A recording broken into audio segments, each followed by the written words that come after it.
Miami Heat are currently 11-9, and they're in the 7th seed of the Eastern Conference. They're only 4 games back from the first place Boston Celtics, who are 15-5, but they're also only 2 games back from the 11th seed. The Raptors are 9-11. So the Miami Heat have had a mediocre start to the season. They've dealt with a decent amount of injuries. Tyler Herro's been out. Bam's currently out. Jimmy's missed games.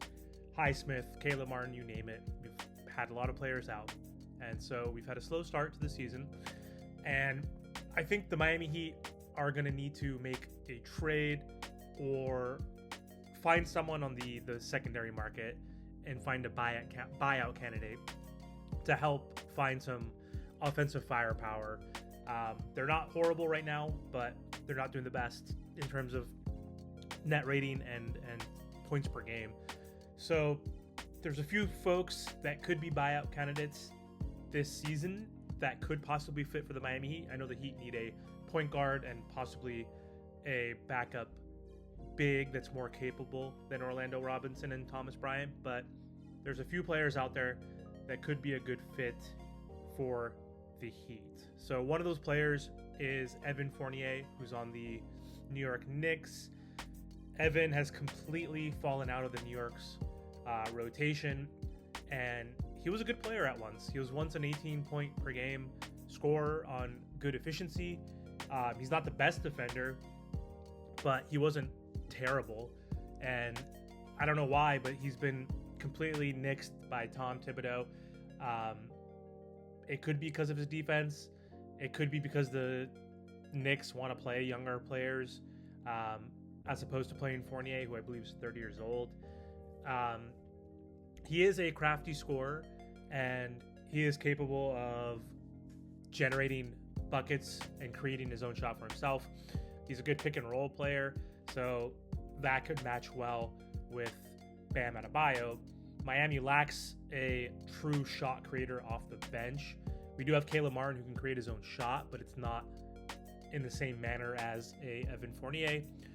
He's more of a capable, I think, true scorer than Caleb Martin, because Caleb has to rely more so on his athleticism to score buckets versus Fournier. So yeah, Fournier has basically not even really played at all this season. So he appeared only in 27 games last year for the Knicks. He was averaging 6 points per game in 17 minutes. And yeah, it's just tough. Fournier is making 18 million or 19 million roughly on an expiring contract. So it does make sense for the Knicks to either trade him or to buy him out. So he's played in 1 game this season, actually. So he's averaging 2 points, 1 assist, 1 rebound. He played 16 minutes in 1 game this year. But 2 years ago, even 2 years ago when he first joined the Knicks, he was averaging 14 points, 3 rebounds, couple assists. He was shooting 38% from 3. So he is capable. And again, he's had a season where he averaged 20 points per game with the Orlando Magic 4 years ago. So, and he was shooting 38% again from 3. So he is a capable scorer. So he could be a potential candidate. I don't know. I don't know if he would be the best fit, but possibly. Let me know what you guys think in the comments. The other player that could be intriguing and someone that the Miami Heat missed out on in the past, who's a little bit older now, is Gordon Hayward. So the vet who plays for the Charlotte Hornets seems to still have some gas left in the tank. The Hornets swingman Gordon Hayward was a one-time All-Star, is still playing good basketball for a crappy team. Started 13 games this season for the Hornets, and he's averaging 14 points, 4.6 assists, 5 boards per game, and 1.2 steals, which is not bad in 32 minutes. His three-point shooting is down, has been down since he got hurt with like the Celtics years ago. He's shooting 34%, round up to 35% from 3. But he is a capable three-point shooter. Career average almost 37%. Was shooting in the high 40s when he first joined the NBA. So he is a 3-point threat. He is someone who could obviously create his own basket. He has the height and length as a wing. Not the worst defender. Again, not a really great defender, but if he's in the Miami Heat system, I feel like we can help coach him up and improve his ability on that end of the floor. So currently one issue again is with his contract. He's in his last year of the contract, which is good. So he's making $30 million. So is Kyle Lowry. So I don't think the Heat can swap Kyle Lowry now, even though I've been talking about how we want to get rid of him, but he's the only point guard on our roster right now. So, and he's been playing pretty good so far. So unless we want to get someone like a DeMar DeRozan or a Zach LaVine or someone like that, perhaps, that's younger than Hayward, who's going to be 34 this year, then I think you save Kyle Lowry's expiring contract. So he's going to be making $30 million, and he's looking to compete. The Hornets are stuck. They are a bottom, middling team at best. Carmelo. LaMelo is playing really well this season. He's looking like an all-star, but he just got hurt. Has an ankle injury similar to Heroes. He's going to be out for weeks, and so they are 6-12 right now, and I can't see them winning many games with their best player out.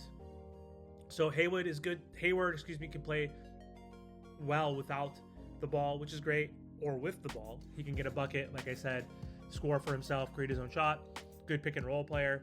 He would definitely complement Jimmy Butler and Bam, as he's good at off the ball and catch and shoot threes. He's an efficient secondary ball handler who makes quick decisions off the catch. And I think he could definitely improve the Miami Heat scoring. He could dribble, he could pass, he could shoot. His shooting's down, as I mentioned, but you don't want to leave him open. He competes, like I said, defensively with some good instinct, but he's not the best defensive player. So he's the buyout candidate. I think I like to see the Heat add the most. We missed out on him when he was younger and better, but health has been a major concern throughout his career, especially the later stages of his career. And he hasn't played more than 52 games since 2019. So I wouldn't want to trade for him as an expiring contract. I would want, hopefully, the Charlotte Hornets to buy him out and then sign him for a vet minimum deal, because we don't want to go over the second apron for him. So the Hornets apparently are fielding calls from playoff caliber teams that are interested in Hayward. So he said he's interested in, obviously, if he gets traded, he wants to play for a contender. And so the fact that they're fielding calls is great. It gives an opportunity to pounce on Hayward. Again, the biggest complication is his contract. So he needs to be bought out in order for a team like the Miami Heat to eventually be able to sign him and to afford him. So happy the Hornets are going to continue to listen to calls, and I think the Heat would be wise to make that call to see if that's a possibility. I think he'd definitely be helpful as the Heat's fourth best player. I mean, could you imagine if we had a starting lineup of Kyle Lowry, maybe Tyler Hero, Haywood Highsmith, probably Bam and Jimmy, and then off the bench we have Hayward, Caleb Martin, Josh Richardson. You know, we'd have a really deep bench that we can go to. You know, Orlando Robinson, Jaime Jaquez. Like, that's a really incredibly deep team, and he would definitely help us on the scoring end. So I think I'd be more open to getting Hayward over Fournier for sure, just because he's been more relevant in his career. So let me know what you guys think. Would either be a great fit for the Heat, or do you have a preference over one over the other? Thanks for watching. Hope you guys have a great day. Talk to you soon.